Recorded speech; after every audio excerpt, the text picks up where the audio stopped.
بسم اللہ الرحمن الرحیم۔ ختم نبوت سیریز کا آخری حصہ آج آپ کے پیش خدمت ہے۔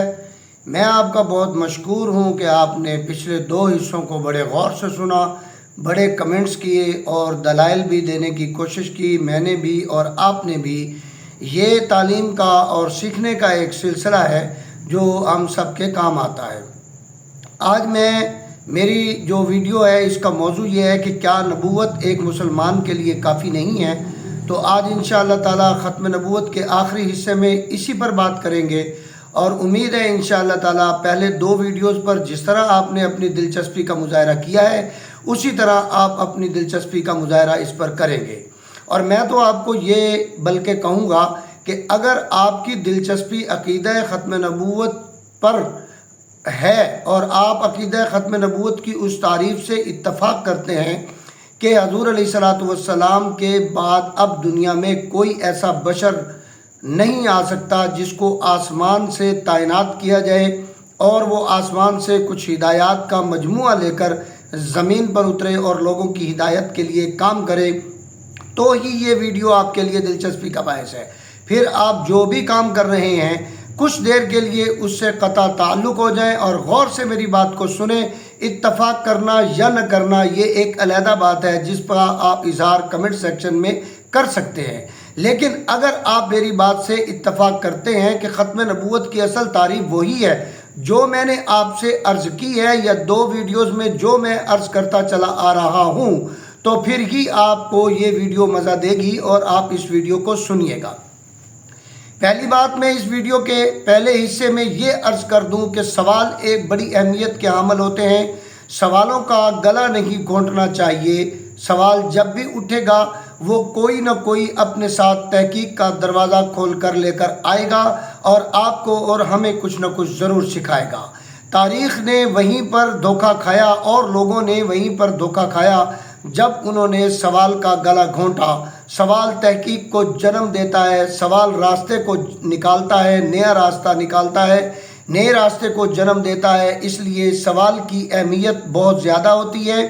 سوال بے شک آپ کے دماغ اور آپ کی سوچ اور آپ کے عقیدے اور نظریے کے خلاف ہی کیوں نہ ہو، لیکن اس کو بڑے شوق اور دل جمعی کے ساتھ سننا چاہیے اور بڑی دلیل کے ساتھ اس سوال کا جواب دینا چاہیے۔ اگر اس سوال میں کوئی غلطی ہے تو وہ بھی کسی دلیل کے ساتھ نکالنی چاہیے تاکہ سوال کرنے والے کو سمجھ آ سکے، اور اگر اس سوال میں کوئی دلیل کا وزن اور ٹھوس شہادت پائی جاتی ہے تو پھر اس کو بڑے غور سے سننا چاہیے اور اس پر عمل کرنا چاہیے۔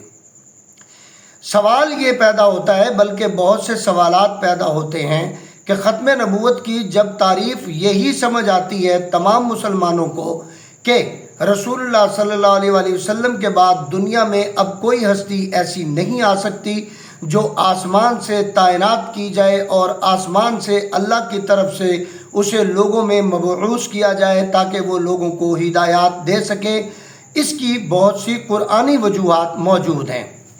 ایک وجہ تو اس کی بہت سالڈ یہ ہے عزیز دوستو کہ اللہ تعالیٰ نے خود کلام مجید میں یہ فرما دیا ہے کہ اللہ تعالیٰ نے اپنے دین کو مکمل کر دیا ہے، اپنی نعمتوں کو یعنی رشد و ہدایت کے تمام مجموعے کو اکٹھا کر کے اللہ تعالیٰ نے اس کی تکمیل کر دی ہے، جس کا ذکر میں نے پچھلی اپنی ویڈیوز میں بھی کیا تھا کہ اللہ تعالیٰ نے فرمایا الیوم اکملت لکم دینکم واتممت علیکم نعمتی ورضیت لکم الاسلام دینا، یعنی اللہ تعالیٰ نے بڑی وضاحت سے فرما دیا کہ دین اسلام کی نسبت سے جتنی بھی نعمتیں ہیں، دین اسلام کی نسبت سے جتنی بھی شریعت ہے، ہدایات ہے، جو کچھ بھی دین اسلام کے بابت تھا اللہ تعالیٰ نے اسے مکمل کر دیا ہے اور رسول اکرم صلی اللہ علیہ وآلہ وسلم کو مبعوث فرما کر مکمل کیا، اور آپ صلی اللہ علیہ وآلہ وسلم پر نازل کردہ کتاب کو منشور کی حیثیت دے کر قیامت تک کے لیے ہمارے لیے نافذ کر دیا کہ ہم اس کتاب کو اب بحیثیت منشور لیں گے اور اسے پڑھتے رہیں گے، اور یہی اب ہمارا امام ہے اور یہی ہمارا اب رہبر و رہنما ہے، اور قرآن ہی ہمیں ہدایت دے گا۔ اس لیے عزیز دوستو، اب یہ سوال پیدا ہوتا ہے کہ یہ امامت کا تصور اور خلافت کا تصور کہاں سے پیدا ہوا، کیوں پیدا ہوا، اور اس کے فوائد کیا ہوئے مسلمانوں کو اور اس کے نقصانات کیا ہوئے مسلمانوں کو۔ یہ آپ نے بڑے غور سے بات کو سننا ہے۔ قرآن پاک امامت یا خلافت کے تصور سے بالکل خالی ہے۔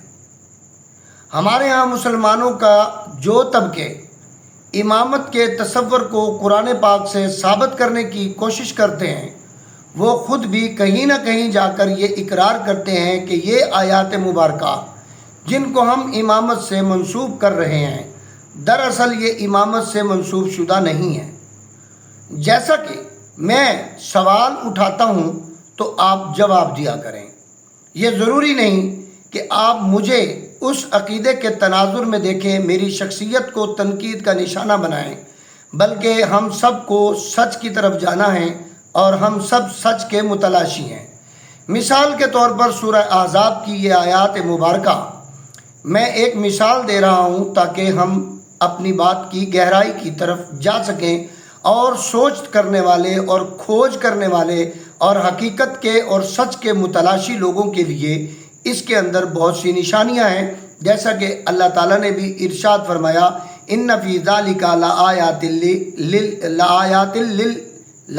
لأولی الالباب، معذرت، ان فی ذالک لآیات لأولی الالباب، کہ اللہ تعالیٰ نے ان کے اندر، ان آیات میں جو اللہ تعالیٰ نے قرآن پاک میں نازل کی ہیں، ان کے اندر بہت سی نشانیاں رکھی ہیں عقل والوں کے لیے۔ اب یہی آیت لے لیجئے، انما یرید اللہ لیذھب عنکم الرجس اہل البیت ویطہرکم تطہیرا۔ جیسے عام طور پر اب مسلمانوں کے اندر یہ تصور بن چکا ہے، خواہ وہ سنی مسلمان ہیں یا اہل تشیع مسلمان ہیں یا اہل حدیث مسلمان ہیں یا بریلوی مسلمان ہیں، وہ تقریباً اس بات پر متفق علی الرائے نظر آتے ہیں کہ یہ آیات مبارکہ اہل بیت کے بارے میں اتری، اور اہل بیت کے بارے میں یہ تصور قائم ہو چکا ہے کہ وہ رسول اللہ صلی اللہ علیہ وآلہ وسلم کی بیٹی مبارکہ حضرت فاطمہ الزہرا سلام اللہ علیہا اور حضرت امام حسن، حضرت امام حسین و حضرت علی رضی اللہ تعالی عنہ ہیں، اور ان کو یہ اہل بیت قرار دیا جاتا ہے اسی آیت کی روشنی سے۔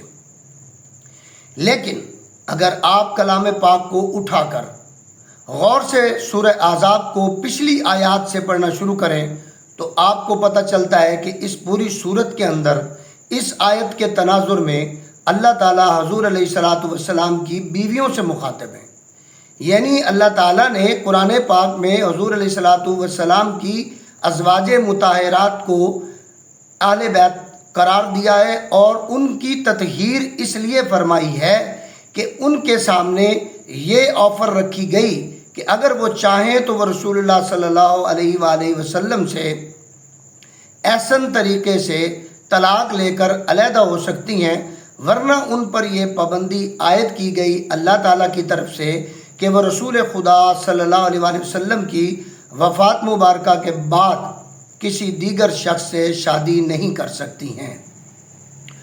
انہوں نے متفق علی الرائے ہو کر اس شرط کو قبول کیا، اور تمام ماؤں نے یہ اعلان کیا کہ ہم رسول اللہ صلی اللہ علیہ وسلم کی زوجیت میں قیامت کے روز اٹھنا پسند کریں گی، اور ہم عقد ثانی آپ کی وفات کے بعد از گزرنے مدت عدت نہیں کریں گی۔ اس پر اللہ تعالیٰ نے ان کو تطہیر کی اور ان کو ازواج مطہرات کا خطاب دیا، اور یہ آیات مبارکہ تسلسل کے ساتھ اسی بات کی طرف نشاندہی کر رہی ہیں۔ لیکن ہم مسلمانوں میں اب غلط العام یہ چیز پائی جاتی ہے کہ ہم تمام کے تمام مسلمان تقریباً اس بات کو ہی تصور کرتے ہیں کہ یہاں آیت تطہیر اور آل بیت سے مراد حضور علیہ الصلوۃ والسلام کی بیٹی حضرت فاطمہ الزہرا سلام اللہ علیہا اور حضرت امام حسن رضی اللہ تعالیٰ عنہ، حضرت امام حسین رضی اللہ تعالیٰ عنہ اور حضرت علی رضی اللہ تعالیٰ عنہ مخاطب ہیں، اور ان کے بارے میں یہ آیت ہے۔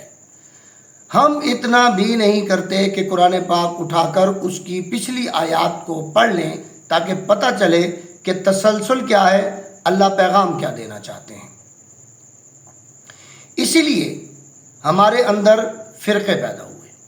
موٹی موٹی باتیں بتاتا جاؤں گا، آپ نے میرے لیے اپنا کام چھوڑا، میری بات کو سننا پسند کیا، میں آپ کے لیے تحقیق کر کے جو حقائق آپ کے سامنے رکھ سکتا ہوں واضح طور پر رکھتا چلا جاؤں گا۔ اللہ تعالیٰ نے رسول خدا صلی اللہ علیہ وسلم کو بھی یہی فرمایا، بلغ ما انزل الیک، آپ اسی بات کی صرف تبلیغ کر سکتے ہیں جو آپ پر نازل کیا جاتا ہے۔ یہ بات بتا دینا ہی کافی ہوتا ہے ہمارے اوپر، یا کسی بھی شخص پر جو اہل علم ہے، جانتا ہے، وہ بتا دے، بس اس کی یہی تبلیغ ہے اور یہی کافی ہے۔ باقی کوئی کسی کا ذمہ دار نہیں ہوتا، ہر کسی نے اپنے حساب سے، اپنی بلوغت اور اپنی عقل سے فیصلہ کرنا ہے، اور ہر شخص اپنے فیصلے کا خود ذمہ دار ہے، روز حشر بھی اور دنیا میں بھی۔ تو غور فرمائیے گا کہ میں یہ عرض کر رہا تھا کہ ہم بغیر تحقیق کے اپنے اندر چیزیں رائج کرتے ہیں جس کی بنیاد پر ہمارے اندر فرقے پیدا ہوئے۔ فرقے دین اسلام سے پہلے بھی تھے۔ رسول خدا صلی اللہ علیہ وآلہ وسلم کو باقاعدہ طور پر اللہ تعالیٰ نے فرمایا، ان الذین فرقوا دینہم وکانوا شیعا لست منہم فی شیء، کہ جنہوں نے دین کے اندر فرقے بنا رکھے ہیں ان سے آپ کا کوئی لینا دینا نہیں۔ تو جب اللہ کے پاک پیغمبر کا فرقوں سے کوئی لینا دینا نہیں، تو ہمارا بھی بحیثیت مسلمان کوئی لینا دینا نہیں۔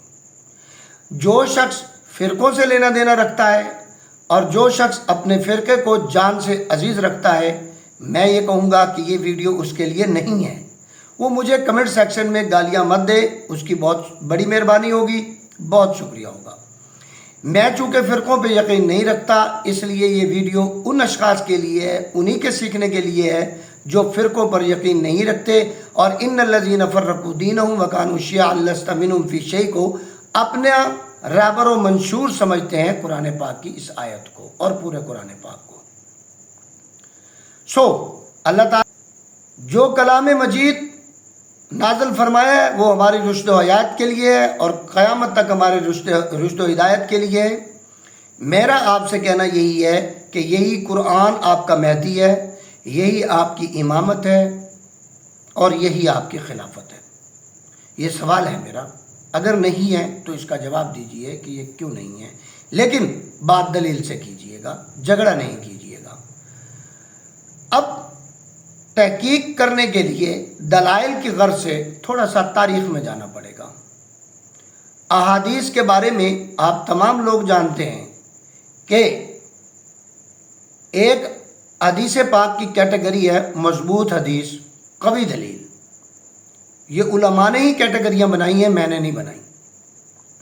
دوسری کو حسن حدیث کہا جاتا ہے کہ تقریباً بہتر ہے۔ تیسرے درجے کی حدیث کو ضعیف حدیث کہا جاتا ہے۔ اب حدیث کا مرتب کرنا انسانوں کا کام ہے، قرآن کا مرتب کرنا، قرآن کا نزول اللہ کا کام ہے۔ قرآن کے بارے میں شک نہیں کیا جا سکتا کیونکہ اللہ نے فرما دیا، انا نحن نزلنا الذکر وانا لہ لحافظون، نو کویسچن، سوال ہی پیدا نہیں ہوتا۔ قرآن پر سوال نہیں پیدا ہوتا، پیدا ہوتا تو بڑے بڑے دشمن قرآن آئے، ختم ہو گیا، قرآن ختم نہ ہوا۔ اب حدیث کا کام چونکہ انسانوں نے کیا ہے، رسول خدا کے بعد چونکہ کوئی انسان الہامی آسمانی تعیناتی نہیں ہو سکتا، تو انسان کے کام پر سوال اٹھے گا اور تا قیامت اٹھتا رہے گا، اور جو سوال اٹھائے گا اس کو منکر حدیث نہیں کہا جا سکتا۔ ضعیف حدیث کی کیٹیگری بنانے والے کو بھی منکر حدیث نہیں کہا جا سکتا۔ احادیث کا کام انسانوں نے کیا، انسانوں کے کیے گئے کام پر سوال اٹھے گا۔ مثلا سوال اٹھتا ہے، سوال کیا اٹھتا ہے؟ سوال یہ اٹھتا ہے کہ پہلی دفعہ احادیث کا تاریخ میں رسول خدا صلی اللہ علیہ وسلم کے بعد تابعین کے دور میں جو پہلا ایک چھوٹا سا شارٹ کورس بکلیٹ کہہ لیں مرتب ہوئی، جس میں 140 سے 150 احادیث تھیں، وہ غالباً حمام بن منبہ نامی تابعی رضی اللہ تعالی عنہ نے یہ کام کیا، اور اپنے استاد مشہور صحابی حضرت ابو ہریرہ رضی اللہ تعالی عنہ سے یہ کام انہوں نے آگے منتقل کیا۔ وہ رسول خدا صلی اللہ علیہ وسلم کے دور کے بڑے قریب ترین صحابی ہیں۔ وہ صرف 150 احادیث مرتب کر رہے ہیں، حمام بن منبہ، اور وہ 150 کی 150 احادیث حضرت امام مہدی، دجال اور حضرت عیسیٰ علیہ السلام کے دوبارہ آنے کے ذکر سے بالکل خالی ہیں، اور امامت کے تصور سے، خلافت کے تصور سے بالکل خالی ہیں، ولایت کے تصور سے بالکل خالی ہیں۔ خلافت میرے منہ سے نکلا، میں اس کی معذرت کرتا ہوں۔ انی جاعل فی الارض خلیفہ، یہ تو قرآن نے فرما دیا نا، تو میں امامت اور ولایت کی بات کر رہا تھا۔ اچھا، اب وہ احادیث امامت اور ولایت کے تصور سے خالی ہیں۔ اب آگے چلیے، اب پہلی باقاعدہ منظم کتاب جو احادیث کی رائج ہوئی اور آج تک پڑھی لکھی سمجھی جاتی ہے، وہ حضرت امام مالک کی موطا کتاب ہے، جس میں غالباً 700، 750 یا 800 احادیث وہ رسول خدا صلی اللہ علیہ وآلہ وسلم سے تقریباً 150 سال کے بعد کی ہے، وہ بھی حضرت امام مہدی کے ذکر سے خالی ہے، اور ولایت اور امامت کے تصور سے بالکل خالی ہے۔ اس کے بعد جو احادیث کی کتابیں 300 سال رسول خدا صلی اللہ علیہ وسلم کی وفات کے 250، 300، 350، 400، 450 سال بعد مرتب کی گئیں، ان میں یہ احادیث تواتر سے ملتی ہیں۔ تواتر سے ملنے والی احادیث کو صحیح احادیث کہا جاتا ہے علماء کے نزدیک۔ میں نے کہا کہ علماء اور محقق انسان ہیں، اور انسانوں کے کیے گئے کام پر تاریخ ہمیشہ سوال اٹھاتی رہے گی۔ یہ سوال آپ کے سامنے میں رکھ رہا ہوں، اس کا جواب تو آپ ہی دیں گے کمنٹ سیکشن میں، کہ جب رسول خدا صلی اللہ علیہ وسلم کے تابعین کے دور میں احادیث مبارکہ کو منظم کرنے کا ذہن بنا کر حمام بن منبہ کام کر رہے ہیں، یا امام مالک کام کر رہے ہیں، جنہوں نے 97 سال کی غالباً عمر پائی ہے، اور 97 سال میں کئی حج آئے جو ان کے بلوغت میں گزرے، اور انہوں نے مدینہ شریف کی امامت بھی کی، وہاں وقت بھی گزارا، باہر سے صحابی بھی آئے، باہر سے لوگ بھی آئے، سارے احادیث کی منتقلی کا 97 سال 100 سال بڑا وقت ہے، لیکن آپ نے جو احادیث مبارکہ مرتب کر دیں اس میں کہیں حضرت امام مہدی کا، امام کا، امامت کا، ولایت کا تصور نہیں ہے۔ تو بعد میں تواتر کے ساتھ یہ ذکر کہاں سے آیا، اس کی بابت کوئی ذکر نہیں ملتا۔ جب کسی میرٹ پر کام کرنے والے عالم دین سے آپ بات کریں گے تو وہ کہیں کسی جگہ پر جا کر یہ ضرور تسلیم کریں گے کہ یہ احادیث مبارکہ جو امامت اور ولایت کے بارے میں ہیں ضعیف احادیث مبارکہ ہیں۔ اب جب آپ ان سے یہ کہہ دیں گے کہ اچھا یہ ضعیف احادیث مبارکہ ہیں، تو پھر لوگ ان کے اوپر ایسے اعتبار اور اعتقاد اور یقین کیوں رکھتے ہیں جیسے یہ بالکل صحیح احادیث ہیں اور مضبوط اور قوی احادیث ہیں؟ تو پھر وہاں پر جواب نہیں بن پاتا۔ پھر ایک ہی جواب ہے کہ چونکہ تواتر کے ساتھ ہیں اس لیے تسلیم کی گئی ہیں۔ اب یہ آپ مجھے بتائیں گے کہ وہ سوال میرا وہی ہے کہ رسول خدا صلی اللہ علیہ وسلم قرآن پاک کیوں خالی ہے اس ذکر سے، اور رسول خدا کے بعد کا زمانہ 150 سال تک اس تصور سے کیوں خالی ہے؟ اس کے بعد ان احادیث کا تذکرہ تواتر کے ساتھ کیوں کر ہونا شروع ہوا ہے؟ یہ میرا آپ سے سوال ہے اس ویڈیو کی وساطت سے۔ میں بھی سیکھتا ہوں، آپ بھی سیکھیں، مجھے بھی جواب چاہیے، آپ کو بھی جواب چاہیے، ہم مل کر تحقیق کریں گے۔ اب ہم آتے ہیں کہ اس تصور کے ہمیں فوائد کیا ہوئے ہیں اور اس تصور کے نقصان کیا ہوئے ہیں، کیونکہ اس پر تو میں پہلے ہی ویڈیو بنا چکا ہوں کہ اب رسول خدا صلی اللہ علیہ وسلم کے بعد کوئی آسمان سے ہدایت یافتہ، آسمان سے تعینات کردہ شخص زمین پر نہیں آ سکتا۔ شریعت بھی مکمل ہے، ہدایت بھی مکمل ہے، دین بھی مکمل ہے، قرآن بھی مکمل ہے، اس لیے ضرورت نہیں ہے۔ اگر کوئی آئے گا تو ہوگا کیا؟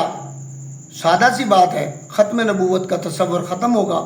پچھلی 2 ویڈیوز میں آپ کو بتا چکا ہوں۔ اسی چیز کا فائدہ اٹھاتے ہوئے لوگ گاہے بگاہے نبوت کا اعلان کرتے رہتے ہیں، یوسف قذاب آپ کے سامنے مثال ہے، مرزا غلام احمد قادیانی آپ کے سامنے مثال ہے، نت آئے دن فیصل آباد کی دو عورتیں، ادھر سے کوئی اٹھتا ہے وہ نبوت کا دعویٰ کر دیتا ہے، اور رسول خدا صلی اللہ علیہ وسلم کے زمانہ کے فوراً بعد اور آپ صلی اللہ علیہ وسلم کے زمانہ کے تقریباً قریب ترین اور آپ کے دور میں نبوت کا دعویٰ کرنے والے بھی پیدا ہو گئے تھے۔ اسی لیے قرآن پاک نے اس کو ما کان محمد ابا احد من رجالکم ولکن رسول اللہ وخاتم النبیین فرما کر مہر نبوت ثبت کر دی۔ اب مہر نبوت تو یہی ہے کہ نبی کوئی نہیں آئے گا۔ اب جب نبی کوئی نہیں آئے گا تو نبوت کا جو دعویٰ کرتے تھے مسلمان اس سے جہاد کرتے تھے وہ مارے جاتے تھے۔ لہذا یہ تصور پیدا کرنے کے لیے اب انہوں نے سوچا کہ یار یہ تو کام بڑا دلچسپ ہے، بندہ نبی بن جائے اور نبی بن کر اتنی امت اور اتنے لوگوں کو اپنے ساتھ ملائے، احد فتح کرے، احد کی جنگ لڑے، بدر فتح کرے، اور اس طرح مسلمانوں نے جیسے فتوحات شروع کر دی ہیں اس طرح کی فتوحات کرے، اور مزے ہی مزے ہیں، اس لیے یہ کام کرنا چاہیے۔ لیکن جب مسلمانوں نے جھوٹے خداؤں، جھوٹے نبیوں کے ساتھ جنگ کی، جدال کیا، جہاد کیا، تو انہیں موت نظر آئی۔ اب انہوں نے کیا کیا کہ اچھا چلو پھر کوئی ایسا کام کرتے ہیں کہ جس سے مسلمانوں کو تکلیف بھی نہ ہو، اور نئی چیز اور نئی ٹرمنالوجی ایجاد کر لیتے ہیں۔ بس پھر کیا تھا، یہی دو ٹرمنالوجیز ایجاد ہوئیں، ولایت اور امامت۔ تو بس اس کے فوائد آج تک یہ مسلمان اور ہم مسلمان یہ فوائد حاصل کر رہے ہیں اور نقصانات بھی حاصل کر رہے ہیں۔ اب ہم چلتے ہیں فوائد اور نقصانات اس ویڈیو کے آخری حصے کی طرف۔ فوائد یہ ہوئے کہ مسلمانوں میں جو مذہبی طبقہ تھا، جس طرح عیسائیت میں مذہبی طبقہ پوپس ہیں، پوپس، وہ جو پوپ ہوتے ہیں نا عیسائیوں کے، یہ 15ویں صدی تک، 16ویں صدی تک یہ جنت کی ٹکٹیں بھی بیچا کرتے تھے۔ اب یقین کیجئے یورپ میں مالدار عیسائی جنت کی ٹکٹ پوپ سے خرید لیا کرتا تھا، مہنگی سے مہنگی ملتی تھی، تو یہ وٹنس باکس میں بلا کر، کنفیشن باکس میں گناہ بھی معاف کر دیتے تھے۔ قتل کا ریٹ ہوتا تھا کہ قتل اتنے میں معاف ہوگا، چوری اتنے میں معاف ہوگی، زنا اتنے میں معاف ہوگا، فلاں چیز سرقہ اتنے میں معاف ہوگا، یہ چیز اتنے میں معاف ہوگی۔ تو وہ پھر پوپس خوب کماتے تھے۔ تو پھر یہ تو پوپیت جو ہے وہ ختم ہوئی جب یورپ میں ریولوشن آیا، لوگ مذہب کے خلاف اٹھ کر کھڑے ہو گئے۔ تو اسلامی تاریخ میں بھی جو مسلم طبقے تھے، جو جن کو ہم کہہ سکتے ہیں، میں بڑے احتیاط سے کہہ رہا ہوں، کوئی اپنے اوپر نہ لے لے، کہ جو مذہبی طبقوں میں آتے ہیں، ہیڈز، سربراہان فرقہ جات، سربراہان فرقہ جات کہہ لیں آپ، کوئی بھی ہوں، نام لینا میں مناسب نہیں سمجھوں گا تاکہ کسی کے ایک کے خلاف بات نہ ہو جائے، ان کو تو اس کا بڑا فائدہ ہوا، وہ آج بھی کما رہے ہیں۔ آپ کو معلوم ہے کہ حال ہی میں ایران میں ولایت فقیہ کا تصور 1979 میں پیدا ہوا، اس سے پہلے ولایت فقیہ کا تصور نہیں تھا، صرف 12ویں امام کا انتظار ہوتا تھا۔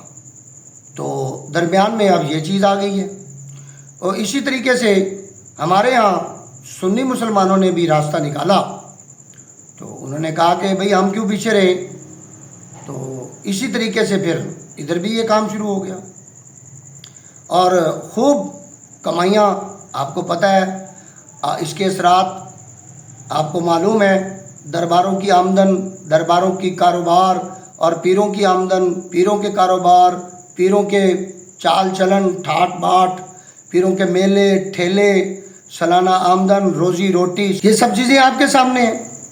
تو یہی چیزیں اب ہمارے اندر بہت زیادہ ہو چکی ہیں۔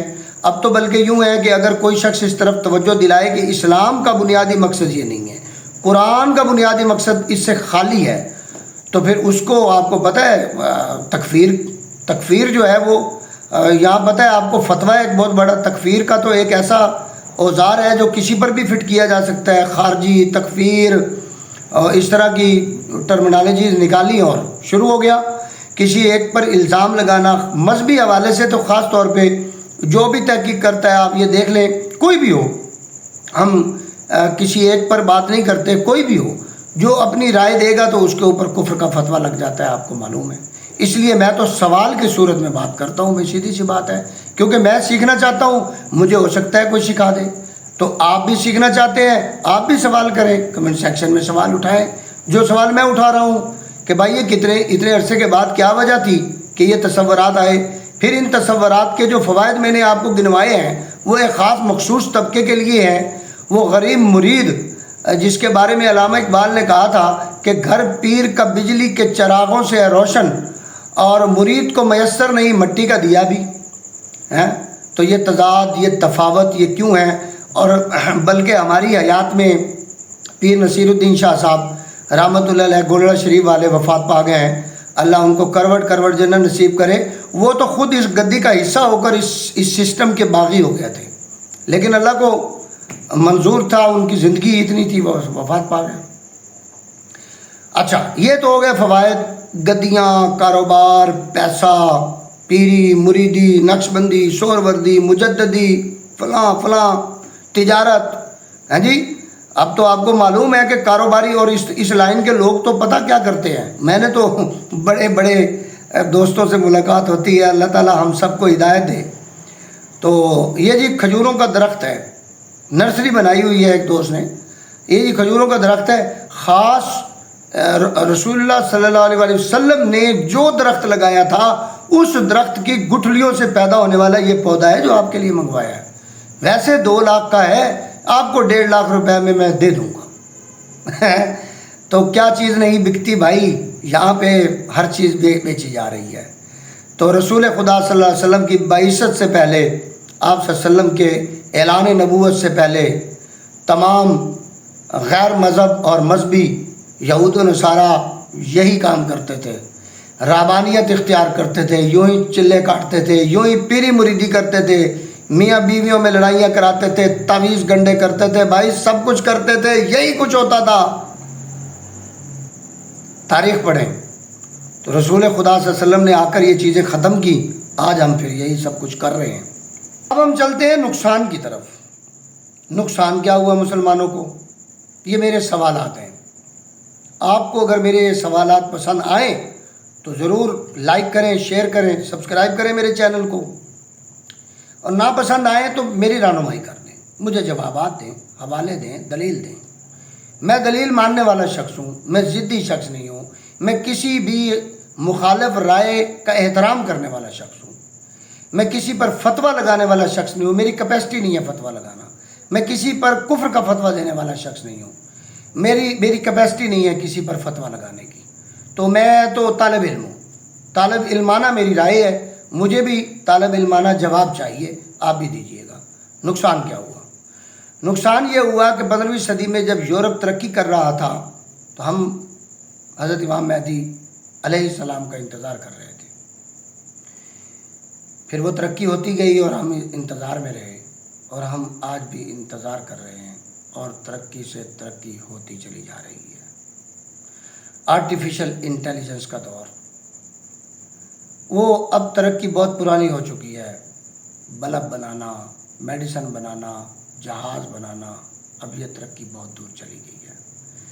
ترقی کی بہت سی قسمیں بدل چکی ہیں، اور مسلمانوں کا کوئی ایک ملک مجھے ایسا دکھائیں جو تعلیم اور ترقی کے میدان میں اتنا آگے چلا گیا ہو جتنا یورپ چلا گیا، امریکہ چلا گیا، برطانیہ چلا گیا، غیر مسلم قومیں چلی گئیں۔ کیوں؟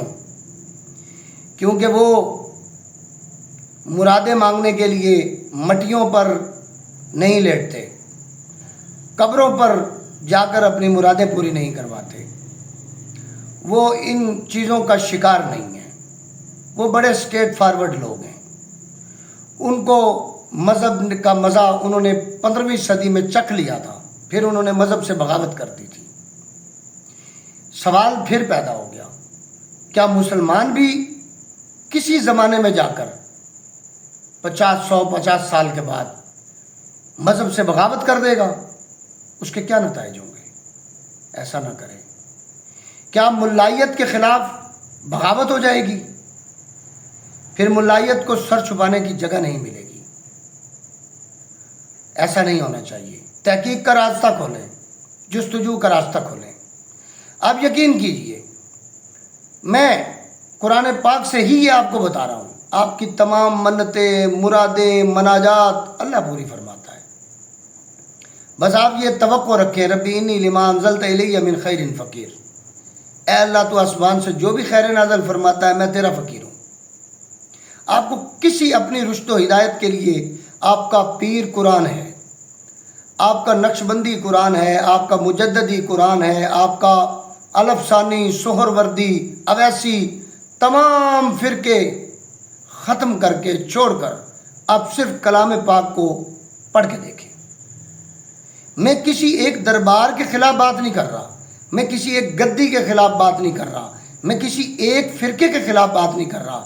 میں سوال اٹھا رہا ہوں اپنے آپ سے، اور میں آپ سے سوال پوچھ رہا ہوں اور آپ ہی کا حصہ ہوں. میں بریلوی ہوں، میں دیوبندی ہوں، میں شیعہ ہوں، میں اہل حدیث ہوں، میں آپ ہی ہوں. مومن کا آئینہ ہے، جو آپ ہیں وہ میں ہوں. مجھے غور سے دیکھو، میں نے قرآن کو دیکھا ہے، تم بھی قرآن کو دیکھو. بلغ ما انزل الیک. قرآن آپ کو بتا دے گا آپ نے کیا کرنا ہے. قرآن آپ کو سادہ سی زندگی اور ضابطہ حیات بتاتا ہے. ملائیت آپ کو پیچیدہ راستے بتاتی ہے. ملائیت آپ کو کمپلیکیٹڈ راستے بتاتی ہے. ملائیت آپ کو مخالف فرقے سے نفرت بتاتی ہے. ملائیت آپ کو کہتی ہے بریلویت شرک ہے. ملائیت آپ کو کہتی ہے دیوبندیت تکفیریت ہے.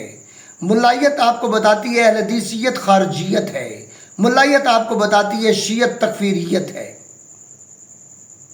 اسلام قرآن آپ کو کہتا ہے وَاعْتَصِمُوا بِحَبْلِ اللَّهِ جَمِيعًا وَلَا تَفَرَّقُوا. میری بات آپ کو اچھی لگی ہو، میرے سوالات اچھے لگے ہوں، ضرور میرے چینل کو سبسکرائب کریں، میری ویڈیو کو لائک کریں، اسے ضرور شیئر کر کے اپنا صرف اتنا حق ادا کر دیں. نہ بھی اچھی لگی ہو آپ کو، مجھے کمنٹ سیکشن میں جہاں سے میں غلط تھا میری رہنمائی فرمائیں. میں سیکھنے والوں میں سے ہوں، میں دلیل کے ساتھ سیکھنے والوں سے ہوں. میں تحقیق کے راستوں کو بند کرنے والا نہیں، میں تحقیق کے راستوں کو کھولنے والا ہوں. میں آپ کو کہوں گا اپنے بچوں کو پڑھاؤ، دین و دنیا کی تربیت دونوں دو. دین کی تربیت قرآن سے دو، دنیا کی تربیت جہاں سے چاہے مرضی دو. چائنا سے دو، امریکہ سے دو، یورپ سے دو، برطانیہ سے دو. اپنے تمام بچوں کو ہر صورت میں اپنے آپ کو بیچ کر بھی علم دینا پڑے تو دو. اگر آپ میری رائے سے اتفاق کرتے ہیں آپ کی بڑی مہربانی ہوگی. میری حوصلہ افزائی کریں، میری ویڈیوز کو ضرور لائک، شیئر اینڈ سبسکرائب کریں. جزاک اللہ. السلام علیکم ورحمۃ اللہ وبرکاتہ. آج ختم نبوت سیریز کا یہ سلسلہ ختم ہوا. ہاں جی، سوری، معذرت کرتا ہوں. میں اگلی ویڈیو جو بناؤں گا میں آپ کو بتاؤں گا کہ سعودی عرب میں وہابیت جو ہے وہ کیسے پیدا ہوئی، اس کے فوائد اور نقصان اور ثمرات کیسے ہوئے. پھر آگے چلتے رہیں گے ہم، جو موضوع آتے رہیں گے، یا آپ جس خاص موضوع پر ویڈیو دیکھنا چاہیں گے مجھے بتا دیں گے، میں مطالعہ کر کے اسٹڈی کر کے بناؤں گا. جزاک اللہ. السلام علیکم.